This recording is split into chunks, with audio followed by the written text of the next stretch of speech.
Ben was very realistic about the people that joined his little communities. He knew that even if they had found Jesus in the most spectacular way, and even if they were really determined to get it right each day, that each one of them would make mistakes and would drift away from the most important parts of living a Christian life. So as part of his rule, he invited the members of his community to start each and every day in prayer and worship together, seeking the grace and mercy of God.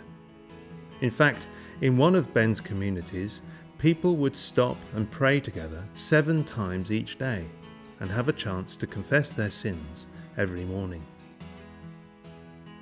Unlike Ben's gradual discovery of the Christian faith, Paul's conversion was about as dramatic as it gets.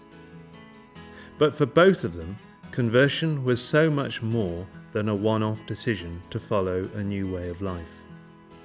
As he sat in prison, Paul realized that everything that he had considered important before was now meaningless unless it was turned around and given to Jesus. He really did have it all: a Pharisee, a Roman, a Hebrew of the Hebrews. And yet when it came to it, all this was worth nothing compared to being a follower of Jesus. Even at the end of his life, what Paul wanted more than anything else was to know Jesus better.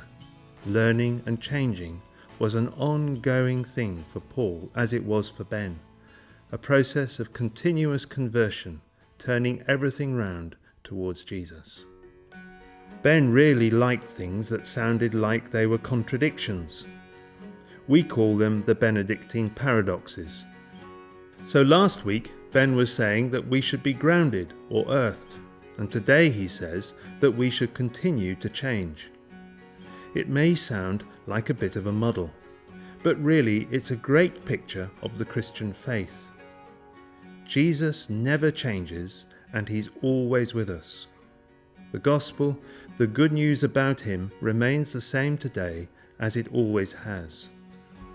But the world we live in changes, and we change with it. That means that every day we need to remind ourselves of what it is that stays the same and what we need to change.